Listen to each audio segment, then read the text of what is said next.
नमस्कार, स्वागत है आपका। आप देख रहे हैं द न्यूज और मैं रानी गुप्ता आपके साथ। इस वक्त चुनाव का मौसम है, ऐसे में सीएम योगी आदित्यनाथ भी पूरी तरीके से चुनावी प्रचार का कमान संभाले हुए नजर आ रहे हैं। और खास तौर से आज की बात की जाए तो आज भी सीएम योगी आदित्यनाथ ने पश्चिमी यूपी के कई शहरों में ताबड़तोड़ रैलियां की। इस दौरान उन्होंने विपक्षी इंडिया अलायंस पर जोरदार तरीके से निशाना साधा और यहां तक कि मुख्तार अंसारी, अतीक अहमद को लेकर के भी उन्होंने बड़ी बात कह दी है। आपको बता दें कि इस दौरान उत्तर प्रदेश के सीएम योगी आदित्यनाथ अपना चुनाव प्रचार करने के लिए शामली पहुंचे, जहां पर उन्होंने समाजवादी पार्टी पर जोरदार निशाना साधा और ये कहा कि एक अपराधी जब मारा जाता है तो उनके घर पर ये लोग फातिहा पढ़ने जाते हैं, लेकिन अगर एक निर्दोष हिंदू मारा जाए तो इनके मुंह से एक शब्द भी नहीं निकलता। इतना ही नहीं, उन्होंने बकायदा ये भी कहा कि रामनवमी का त्योहार आने वाला है और हमारी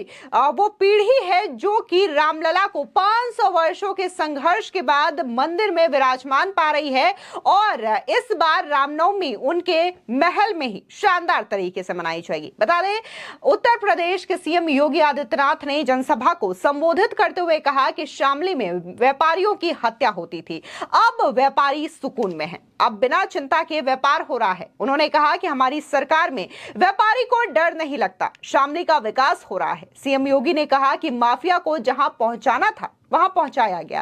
पहले यूपी में कर्फ्यू लगता था, आज कांवड़ यात्रा निकल रही है, आज यूपी में सुरक्षित माहौल है, बेटियां सुरक्षित हैं। उन्होंने कहा कि आज विकास ने नया संदेश दिया है, यह परिवर्तन देश प्रदेश में है।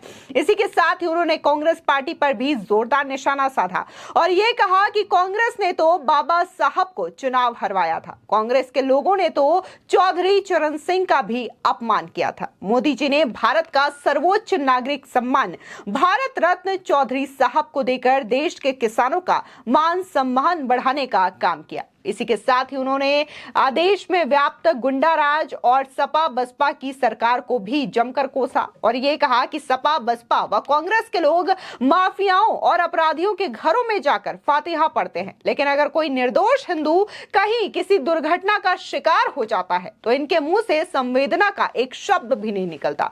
सुनिए किस तरीके से अपनी रैली में सीएम योगी आदित्यनाथ विपक्ष पर हमलावर हैं। बहनों और भाइयों, अच्छी सरकार आएगी तो अच्छा निर्णय करेगी और नहीं तो एक कांग्रेस ने तो बाबा साहब भीमराव अंबेडकर का भी अपमान किया, चौधरी साहब का भी अपमान किया और समाजवादी पार्टी को तो कहना ही किया है। वह तो माफिया और अपराधियों के मरने पर फतिहा पढ़ने के लिए जाते हैं। इनको फतिहा पढ़ा दीजिए। आपका एक वोट इसके लिए इनको सही जगह पहुंचा देगा और इसीलिए मैं आज आया हूं आपसे कहने के लिए बहनों और भाइयों कि केराना के पलायन को, जिन लोगों ने केराना वासियों को पलायन करने के लिए मजबूर किया था, हम लोगों ने उनको इस धरती से पलायन कर दिया। अब यहां कोई पलायन नहीं करा सकता, यहां पर अब कोई पलायन कराने का दुस्साहस नहीं कर सकता। यहां की पहचान को किसी को खिलवाड़ करने की छूट नहीं दे सकते और बहनों भाइयों, इसीलिए मैं शामली का आह्वान करने के लिए आया हूं। हमें मोदी जी को देखना है, देश को देखना है, देश के अंदर जो वातावरण बदल रहा है। मैं पूछना चाहता हूं बहनों और भाइयों, क्या अयोध्या में राम मंदिर का निर्माण कांग्रेस सपा बसपा के लोग कर पाते? क्या उम्मीद करते हैं? कल रामनवमी भी है, यहां पे हमारे जो पूर्वज हैं तब से किसी भी जाति मत और मजहब का व्यक्ति है, आपसी संबोधन में क्या बोलते थे? राम राम भैया, राम राम जी, यही तो बोलते हैं ना, यही तो बोलते हैं। अब मुझे बताओ, राम के साथ हमारा संबंध किस रूप में? इस रूप में है, हमारा संबोधन ही राम राम हो गया। और बहनों और भाइयों, कल भगवान राम का जन्मदिन, 500 वर्षों तक उनकी जन्मभूमि पर, 500 वर्षों तक उनकी जन्मभूमि पर भगवान राम का जन्मोत्सव मनाने से वंचित रखा गया हम लोगों को। दर्जनों पीढ़ियां चली गई। हमारी पीढ़ी कितनी सौभाग्यशाली है। आज प्रभु के, जिस प्रभु के लिए कांग्रेस ने, समाजवादी पार्टी ने, बहुजन समाजवादी पार्टी ने, जिस प्रभु के लिए हम लोगों को कहा कि प्रमाण दीजिए, अरे हमारा संबोधन ही प्रमाण है। हम राम राम कह रहे हैं, ये हमारा प्रमाण है। लेकिन हमसे कहा गया अयोध्या में ही राम पैदा हुए, आप इसका प्रमाण दीजिए।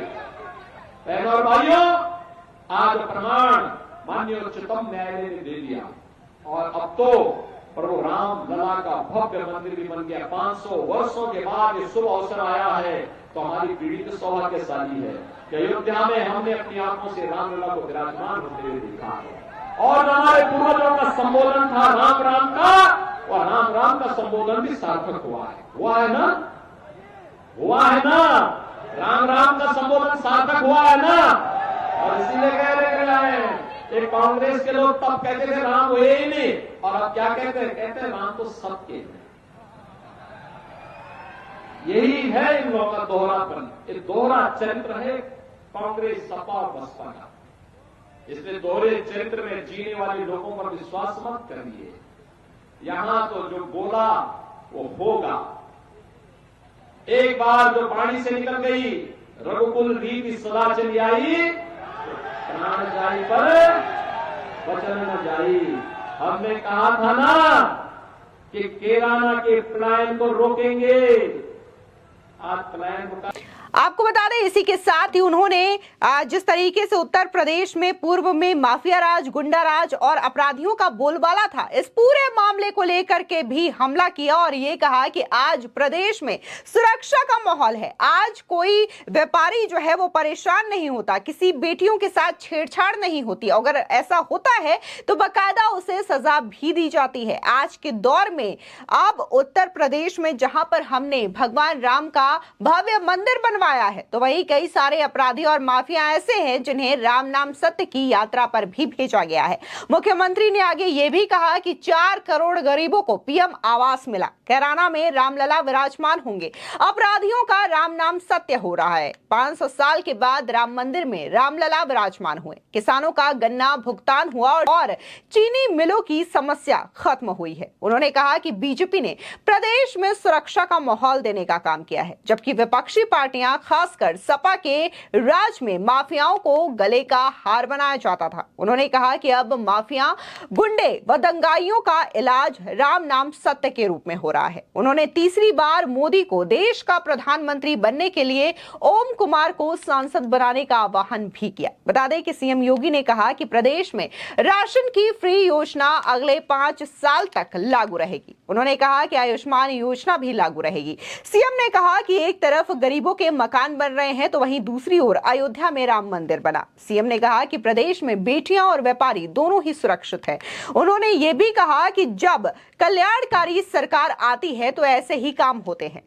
साथ ही योगी आदित्यनाथ ने कहा कि आपको देश और प्रदेश में जो परिवर्तन देखने को मिल रहा है उसका श्रेय आप लोगों को जाता है, क्योंकि आप लोगों ने ही पीएम मोदी की सरकार बनाई है। कहा कि विपक्ष को अच्छाई पसंद नहीं, इन्हें अच्छाई से ही नफरत। आपको बता दें कि जहां इस वक्त सीएम योगी आदित्यनाथ जो है ताबड़तोड़ रैलियां करते हुए नजर आ रहे हैं, फायर ब्रिगेड नेता के तौर पर उनकी पहचान बन चुकी है और कहीं ना कहीं पश्चिमी यूपी में खासकर सीएम योगी आदित्यनाथ की ये रैली हैं और पश्चिमी यूपी में पहले चरण में कई शहरों में चुनाव होने हैं। ऐसे में शामली हो या फिर सहारनपुर हो, वहां पर सीएम योगी आदित्यनाथ दहाड़ते हुए नजर आए और खासकर उन्होंने पूर्व की सरकारों को जमकर निशाना बनाया है, फिर चाहे वो बीएसपी हो, सपा हो या फिर कांग्रेस पार्टी हो। उत्तर प्रदेश ऐसा राज्य है जिसने न सिर्फ समाजवादी पार्टी की सरकार देखी है बल्कि बीएसपी और कांग्रेस की भी सरकार देखी है और इन्हीं चीजों को लेकर के बार बार सीएम योगी आदित्यनाथ